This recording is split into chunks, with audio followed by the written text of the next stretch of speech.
défaillance structurelle de la Société nationale d'électricité, la SNEL, et ses conséquences sur la population de Lubumbashi. Honorable Président, honorables membres du Bureau, honorables députés estimés collègues, je prends la parole par motion d'information pour alerter sur la défaillance structurelle de la Société nationale de la SNEL, d'électricité nationale. La ville de Lubumbashi connaît une transformation urbaine sans précédent. Immeubles de grandes hauteurs, des centres commerciaux, chantiers en cours dans les quartiers résidentiels comme le Golfe et au-delà. Ce dynamisme est encourageant, mais il s'est développé dans un vide total de planification énergétique. Et c'est la population entière qui en paye aujourd'hui le prix. Comme je l'avais mentionné lors de la plénière du 26 décembre 2025, la Société nationale d'électricité, la SNEL, dont la mission est de garantir l'accès à l'énergie pour tous, n'a ni anticipé cette évolution, ni adapté ses infrastructures. Elle a simplement laissé faire et le résultat est là. Les quartiers entiers plongés dans l'obscurité. Pendant que les nouvelles constructions absorbent l'énergie d'un réseau déjà à bout du souffle. Honorable Président, notre constat est grave et vérifiable. Des permis de construire accordés sans étude d'impact énergétique. Aucune compensation n'a été exigée des promoteurs immobiliers pour adapter le réseau à la surcharge qu'il génère. Les autorités compétentes ont autorisé des constructions sans jamais consulter la SNEL ni lui imposer la moindre obligation. Un réseau vieillissant que personne n'entretient, conçu pour le ménage à faible consommation.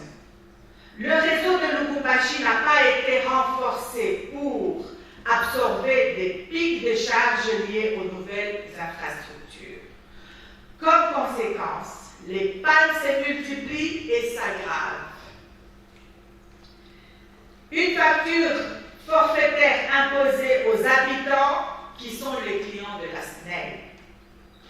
Faute de stock des matériels, ce sont les clients qui financent eux-mêmes les poteaux, les câbles, la main-d'œuvre sur le réseau public, au-delà de leur facture mensuelle. C'est une violence flagrante du contrat de service public. Une insécurité directement engendrée par les coupures. L'obscurité plongée dans les quartiers résidentiels crée un terrain fertile pour les agressions, les vols, les accidents de la route. Des vies sont en danger toutes les nuits. Une économie locale étranglée. Les petits commerces, marchés et entreprises de Lubumbashi perdent du chiffre d'affaires à chaque coupure de courant. Beaucoup ne peuvent pas se permettre un groupe électrogène. Et lorsqu'ils en ont un, le prix du carburant ronge leur marge. La SNEL fait reculer notre économie chaque jour qu'elle laisse passer. Des conséquences sanitaires et alimentaires silencieuses s'observent dans les foyers, sans groupe électrogène ni panneaux solaires, qui sont luxueux pour la majorité des ménages. La population a du mal à faire des provisions. Les médicaments se gâtent les enfants de Lubumbashi étudient à la bougie. Voilà la réalité que vivent nos citoyens en 2026.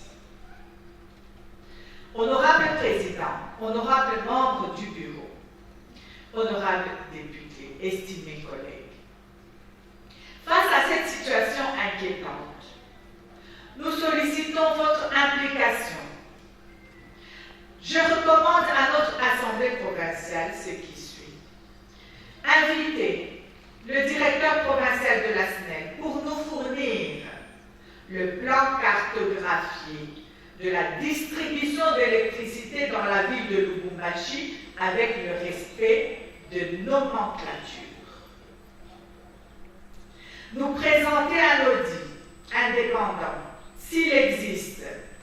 Et s'il n'existe pas, nous sollicitons la réalisation d'un audit complet et indépendant de la SNEL au niveau provincial sur le plan financier, technique et organisationnel afin de trouver les failles. Inviter l'autorité compétente à nous fournir des permis de construire accordés aux constructeurs des bâtiments, supermarchés, hôtels, etc. Et une étude d'impact énergétique détaillée et mentionnée. Charger une commission mixte et la commission PAJ d'effectuer une mission d'enquête pour répertorier toutes les nouvelles constructions de la ville et contrôler leur gestion d'énergie électrique. Honorable Président, est-ce que banatumika kapa groupe indien au beko natumika na SNEL parce que quoi au moto ayetaki? Sauf erreur de ma part, la SNEL n'est pas une entreprise privée que l'on peut juger à la une de ses seuls profits. Elle est une société commerciale d'État congolais et l'unique actionnaire créé par l'ordonnance de la loi numéro 70/33 le 16 mai 1970 et transformé en une société par action à responsabilité limitée par la loi numéro 08/007 le 7 juillet 2008. À ce titre, elle reste tenue une obligation de service public envers la population congolaise. Or, elle faillit et personne ne lui demande des comptes. Cette motion n'est pas un acte d'hostilité. C'est un acte de responsabilité. Nous sommes élus pour défendre nos populations, pas pour fermer les yeux pendant qu'elles vivent dans le noir. Honorable Président, la question de l'électricité n'est pas un luxe. C'est une condition fondamentale du développement économique, social et industriel.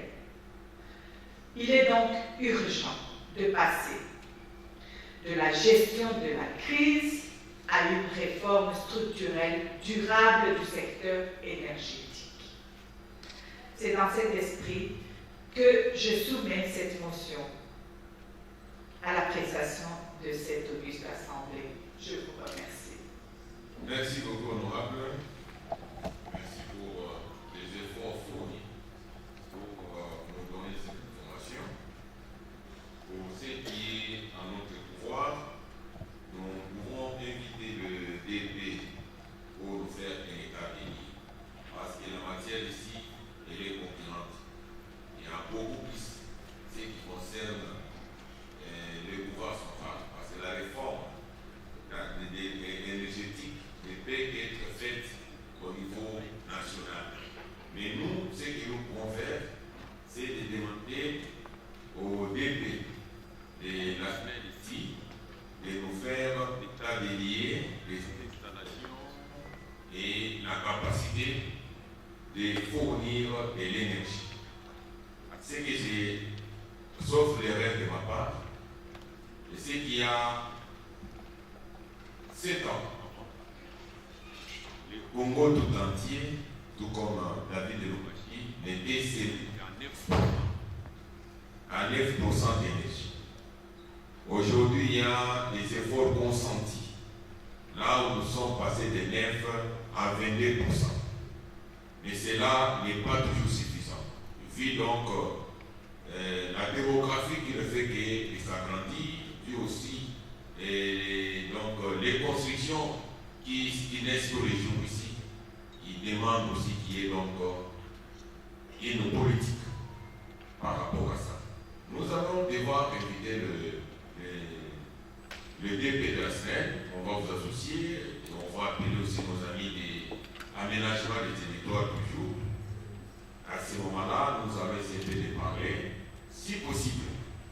Nous allons même l'inviter dans la salle ici, qui peut nous expliquer par une question d'actualité, pour qu'il nous explique de tout ce qu'il a comme difficulté. À ce moment-là, nous, en collaboration avec les élus nationaux et les sénateurs, nous pouvons porter cette question au niveau national pour que la province arrive vraiment donc à respirer